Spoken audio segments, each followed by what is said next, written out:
прямом эфире МТС Новости, в студии Елена Кобзева. Здравствуйте. Трое детей и взрослая женщина сгорели при пожаре в Высокотинском районе Чуйской области. Трагедия случилась накануне днем в южной части села Новопокровка.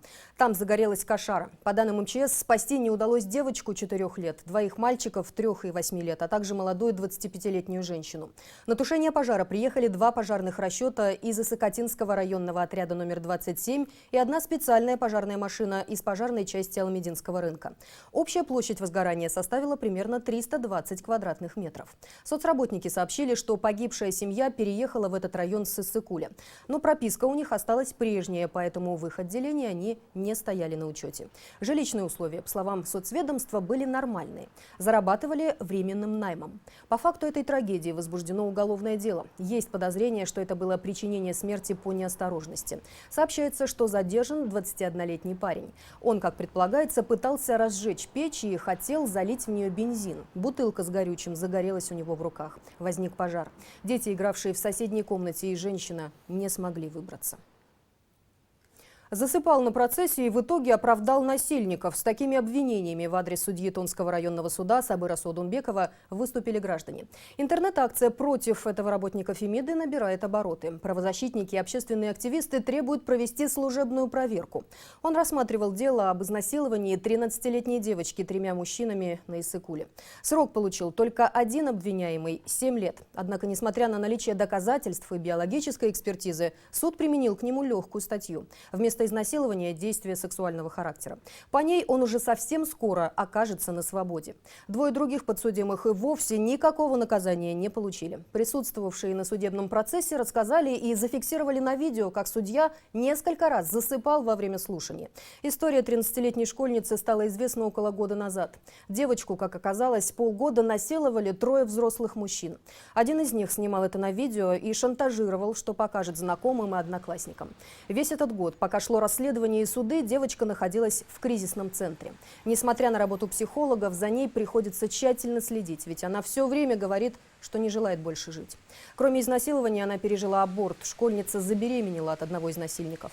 По словам родителей девочки, родственники не раз предлагали им деньги, чтобы те не обжаловали решение районного суда. Но отец отказался и решил подать апелляцию в вышестоящую инстанцию. Таким решением судьи Содунбекова не удовлетворены и гособвинители. Прокуроры просили 2 обвиняемым по 15 лет лишения свободы, а 3-му 20. Это решение будет обжаловано. В случае, если вышестоящая инстанция отменит его и вынесет обвинительный приговор, прокуратура внесет представление в дисциплинарную комиссию Совета судей в отношении судьи Сабыра Содунбекова, сообщили в Генпрокуратуре. Реакцию на интернет-протесты проявила вице-премьер-министр Эльвира Сурабалдеева. Она заявила, что сегодня получит на руки решение суда и начнет разбираться. Допросы и статус свидетеля изменили на заключение под стражу и обвинение в злоупотреблении должностным положением и экономической контрабанде. Дуйшенбека Чоткараева, экс-заместителя председателя ГКНБ, арестовали. В ведомстве сообщили, что собрали против него неопровержимые доказательства его непосредственной причастности к незаконному освобождению задержанных за контрабанду лиц и выдаче изъятых ювелирных изделий. Первомайский районный суд Бишкека в отношении него избрал меру пресечения в виде заключения под стражу в СИЗО ГКНБ до конца срока следствия.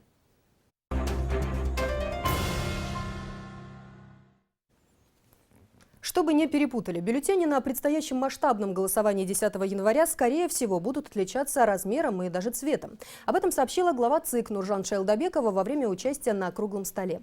Она отметила, что так как гражданам нужно будет делать 2 отдельных выбора, то будет логично подготовить 2 отдельных бюллетеня.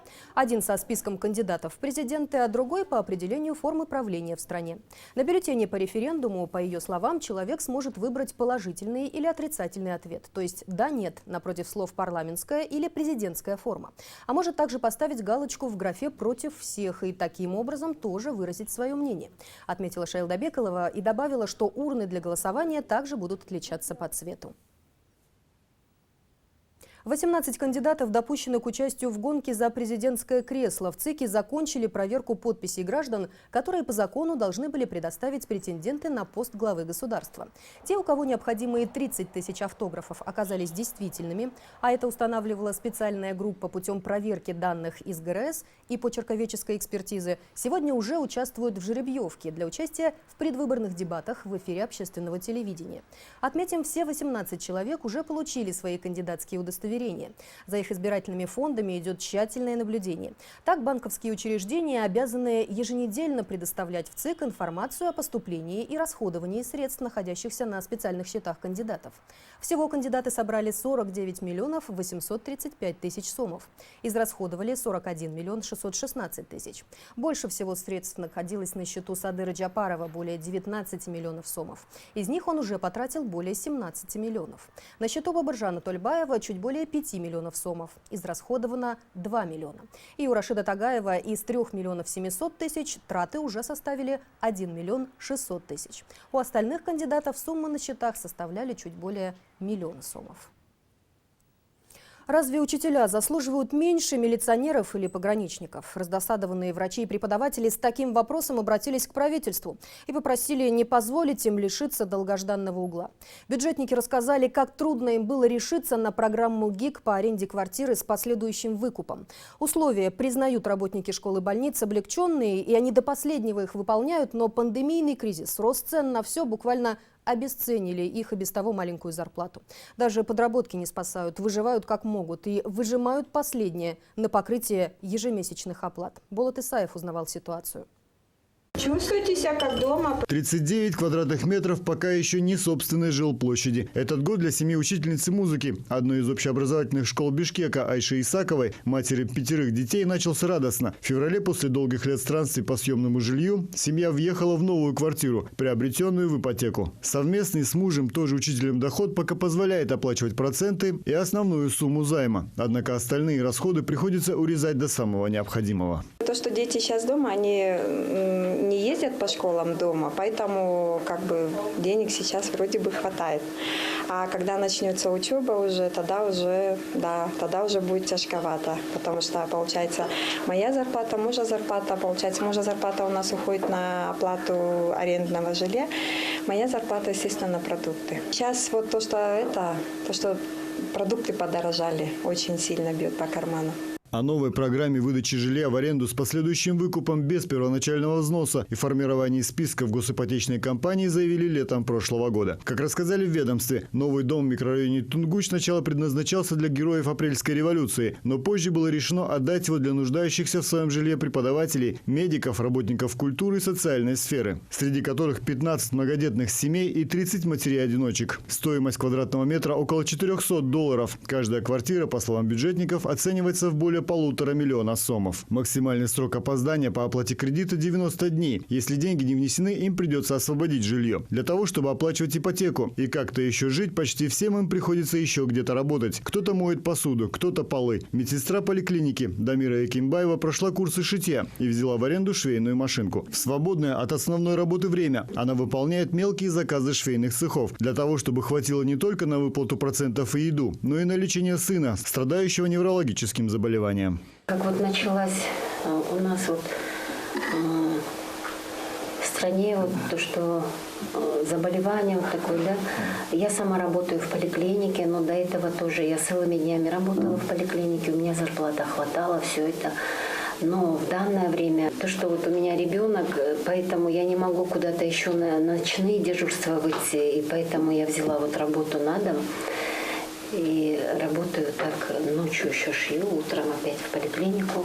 10 из 135 квартир дома, как рассказали жильцы, все-таки были зарезервированы за героями апреля 2010 года. Конкретные имена еще не определены, поэтому они пока пустуют. Однако им государство, по словам бюджетников, квартиры уже полностью оплатило. То есть, когда они сюда въедут, они уже никому ничего не будут должны. Оказавшиеся в еще более непростой жизненной ситуации после пандемии коронавируса, работники бюджетных сфер сейчас собирают подписи для обращения к руководству страны с просьбой рассмотреть возможность изыскать сумму около 190 миллионов сомов, чтобы помочь им покрыть оставшуюся задолженность перед госипотечной компанией. Имеется в виду, чтобы у нас не было такой вот беготни, и чтобы дергало нас постоянно, чтобы вот нужно ипотеку платить, нужно, чтобы там детям одежду купить, и на все разрывается, да, человека. Мы бы могли бы в своей структуре нормально, как и раньше, работать. 13 700, у меня зарплата 12 300. Вот, получается то, что все, то, что заработала, я плачу за кредит, а то, что муж заработал, это у нас питание, одежда и так далее. Но этого не хватает, тяжеловато. С 1991 года в Кыргызстане сотни квартир государством были безвозмездно выданы сотрудникам МВД и ГСИ, Госкомитета по делам обороны, ГКНБ, МЧС, пограничникам, таможенникам, работникам прокуратуры, судебной системы и финансовой полиции. Жильцы считают несправедливым, что работники силовых структур и фискальных органов, считающихся также бюджетниками, для поощрения патриотичного несения службы и минимизирования таким образом коррупции в этих органах, жилье выдается бесплатно, а медики и учителя со своей мизерной зарплатой этого, получается, не заслуживают. Работникам здравоохранения, образования, социальной сферы и культуры за все годы независимости Кыргызстана ни при одном из президентов за счет государства не было выдано ни одной квартиры. Болт Исай, Владимир Кулбалдиев, НТС.